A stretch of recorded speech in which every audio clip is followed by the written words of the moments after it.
So you've heard of neural networks, but today we're going to build one step by step in Python in just a few minutes. Whether you're new to machine learning or just curious about Tensorflow, you'll leave with a working model after this video. Let's go. The first step we need to take care of is to make sure that we have our Python environment set up. So I'm using Anaconda, and I'll link to a video that shows you how to install it. And basically what it does is that it's a manager for Python environments. A Python environment is basically just a Python installation inside of a folder.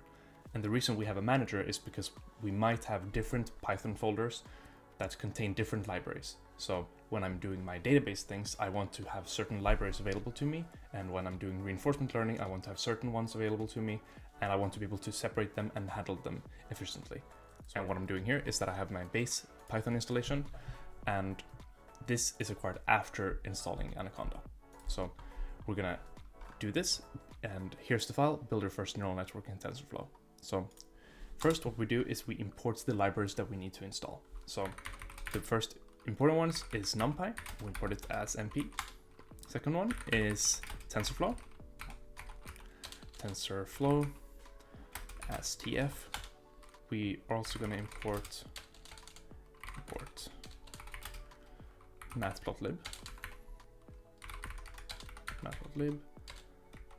.pyplot as plt, and from tensorflow.keras models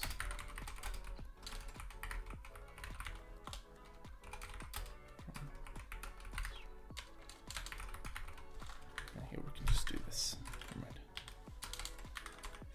Now we're also going to import tensorflow.keras, and keras is basically a manager in which we can create our layers in our neural networks very easily. And for this, we import keras.models, sequential, and we also, for the layers here, layers dense. So that's a fully connected layer. Perfect.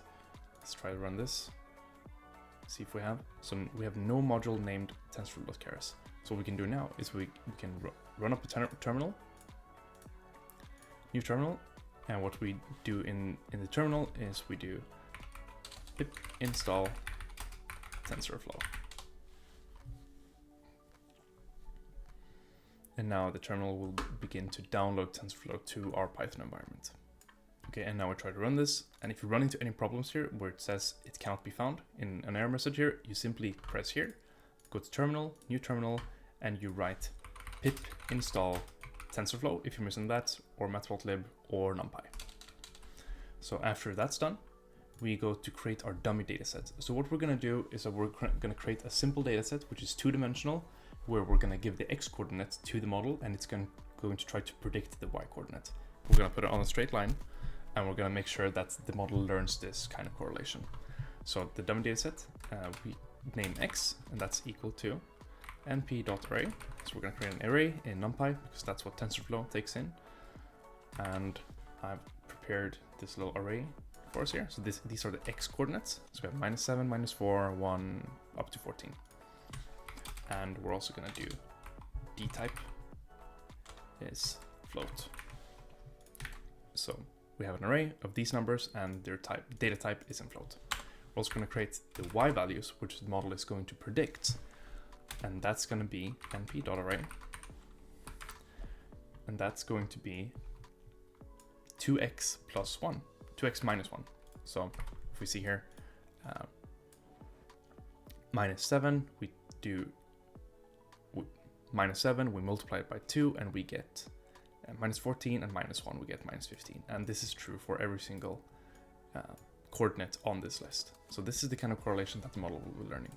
We also add dtype float, and that's our dummy dataset.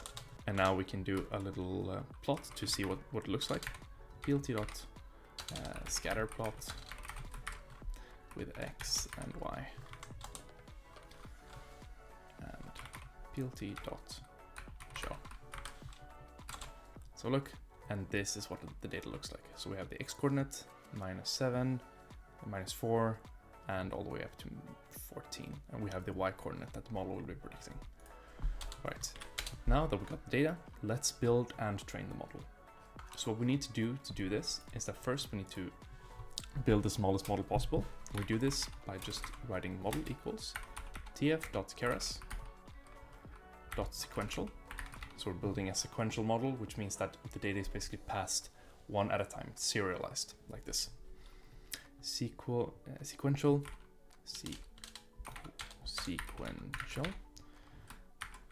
Then we do this, and now we add the single layers. So tf.keras.layers.dense and units. So we're going to use one neuron in the hidden layer, and the input shape is going to be exactly 1 because we're only inputting one number. Now we're going to compile the model. So now we've just said in what order the layers are going to occur, and now we're going to compile it. So compiling the model basically just means that we decide what kind of backpropagation algorithm we're using. So when the network has passed data through the entire code, what kind of algorithm does it use to update the weights in the model? And the most simple one to do this is called stochastic gradient descent. So model.compile, and we use optimizer. That's stochastic gradient descent. And we also use the loss function to be able to compare the estimation that the network predicted against the real result. So what we use here is mean squared error to punish bigger errors more than small ones. And now when this is done, we simply do model.fit. And this is the kind of training that we're doing. So we fit the x variables to the y epochs. And this is also a machine learning term. An epoch is basically when all of the data points that are in the training set have passed through the neural network once. So 200 epochs, then all the data points have gone through the network 200 times. So we're going to do 200 epochs, and we're going to do verbose 0. This basically just tells us how the training is going to print out.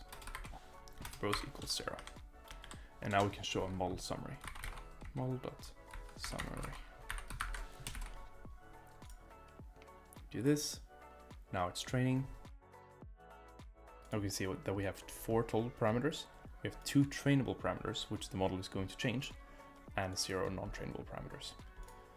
So now that the model is done, that it's trained, we can predict on a new value. So what we want to do is we want to see that if we put in some other value, let's say this is 6 and 7, I believe, that if we put in, let's say if we put in maybe 20, that should also follow this kind of rule that we've laid out. So to predict on a new value, we just write a new x. New x equals 20, let's say 20.0. And now we're going to predict the y. So predicted y equals model.predict of the MP array with only new x in it. And now we can add a little print statement to show this. Basically just set model prediction for new x is equal to this one. Let's try it out. Model prediction for x equals 20 is 38.99. So this matches the rule that we put out earlier, which is 2x minus 1. So 40 minus 1, it's 39. It gets it a little bit wrong, but I think this is very solid. A very easy correlation to learn. We're not going for the complex, we're just building a network just to show how it is. And now we want to plot the actual predictions that we made over here against the real values. So remember, the network only got the x coordinates and was supposed to guess the y coordinates.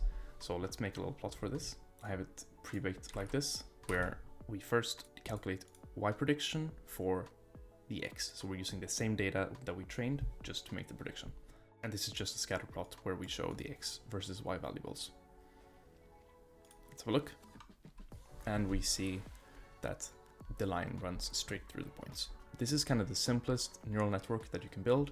It learns a simple correlation between x and y coordinates, and You built a model, you trained it on the data, and then you made the predictions and plotted them out. If you want to download this notebook, you can head down to the description and download it. If you enjoyed this video, please press here to watch the next one, and I'll see you in the next video.